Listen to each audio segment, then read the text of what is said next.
As you see there, that was Senate Minority Leader Chuck Schumer speaking just a few moments ago there on the Senate floor, mostly focusing his remarks on the death of Alex Preddy, which happened in Minnesota over the weekend, but also taking time to talk about what's on the agenda there on Capitol Hill.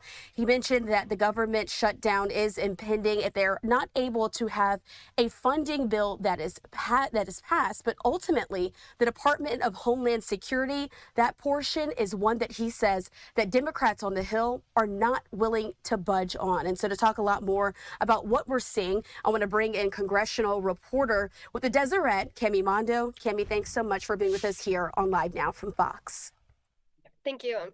Well, those were words there that we finally heard from Senate Minority Leader Chuck Schumer, being very clear, drawing a line in the sand, seemingly saying that Democrats are not going to vote for this funding bill as is, as long as it includes what is going to be the funding for the Department of Homeland Security. That is, in part, funding these ICE operations happening across the country. So what else is your initial kind of response to that? What are you hearing from other Democrats? Is the speaker, or it should say, is the minority leader head on as it pertains to that? Absolutely. So what we're seeing is a complete turnaround to what we saw even just last week when the House passed this funding bill. We had a lot of Senate Democrats who said this isn't the best deal that we can get, but it's what we can get. You know, being in the minority, there's not a lot of power that they have, but this is the best option that they could negotiate. But after that shooting we saw over the weekend, you're seeing Democrats who even helped negotiate this package, including Senator Patty Murray, who's the top Democrat appropriator. She's now a no on that package. You're seeing Schumer, who's a no.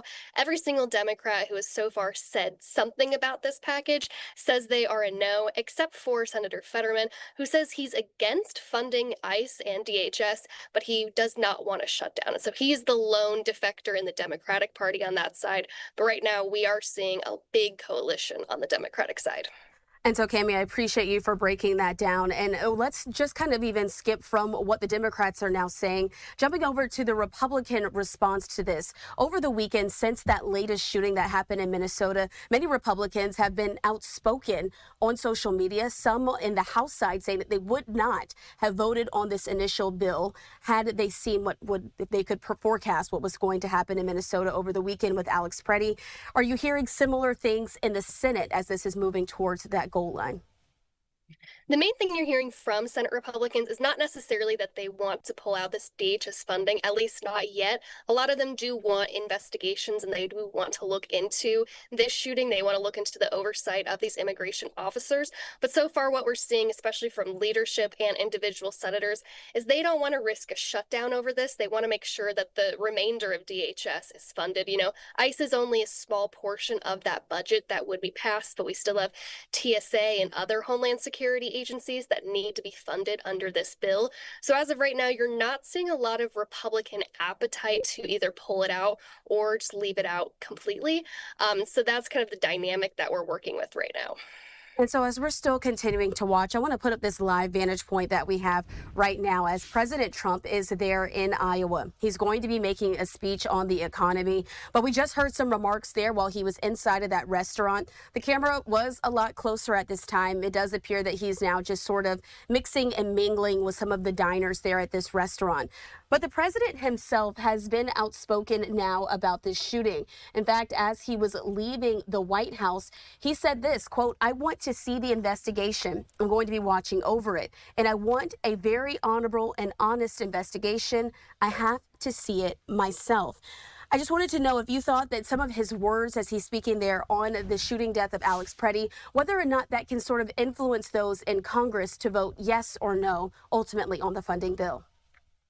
I think Trump definitely will have a big stake in this if he does somehow come out and say that maybe we should rework or look at the DHS funding again.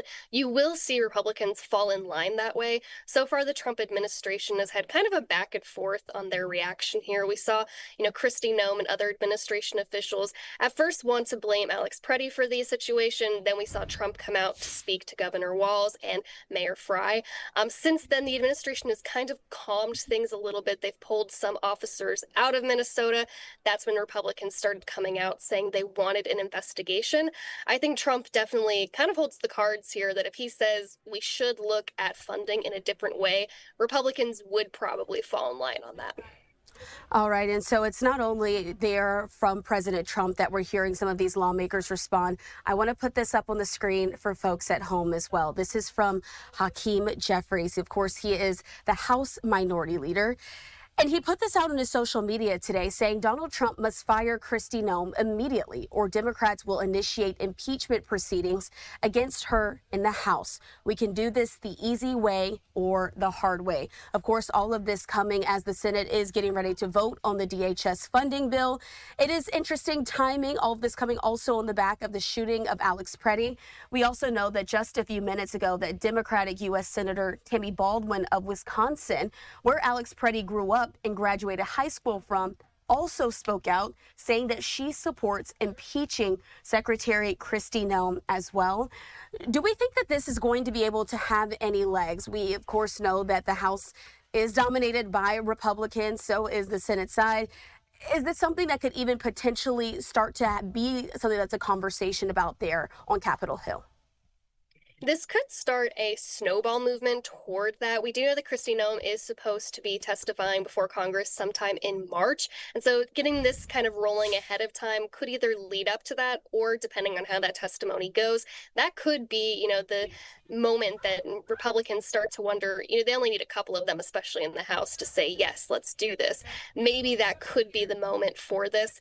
But as of right now, it is a big shift for Democratic leaders to even get behind this. They've been very wary of wanting to do any kind of impeachment proceedings against any administration official. They do that because they have, such a long shot chance to do that. They've been really hesitant because they don't want those to fail, because that gives a messaging opportunity for Republicans. So the fact that Democratic leadership has shifted so much, that could get the ball rolling on maybe some sort of action.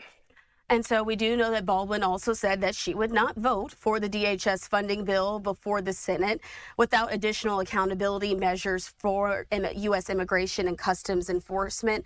And so, Cami, as we're sort of rounding out here, we've been speaking about it. In general, this funding bill is a small portion of the larger package, which is going to ultimately prevent a government shutdown if it is voted on by the end of the month. I would just like for folks at home to get a better understanding of really what we're facing as we get closer and closer to that deadline. Absolutely. As you said, this is just a small portion of one bill that's in the 6-bill package. And so this really is like a big issue, obviously, and it's a big conversation talking point, but it is such a small portion of what this package is. We also still have like the Labor Department, the Health and Human Services Department, several other federal agencies that still need their budget approved for the 2026 fiscal year. That will grind to a halt if this package doesn't make it through on Friday. Of course, they're still talking through conversations about what they could do. Democrats really want to pull the DHS portion out of the package, but that would require the House to come back and pass it again. House leaders are not planning on doing that as of right now. And so we are looking at a very high likelihood that half of the government could shut down by the end of this week, which will affect much more than just Homeland Security operations. Well, we'll certainly continue to keep following this story here on Live Now from Fox. And as always, we appreciate there with the Deseret, Cami Mondeaux, for joining us here on Live Now from Fox. Thanks so much, Cami. Thank you. All right, wanted to make sure we were able to give you that update. I also want to put this up on the screen for you as well. This is from Senator Rand Paul, putting this on his X account, saying DHS funding should be viewed in the context of our current $2 trillion deficit.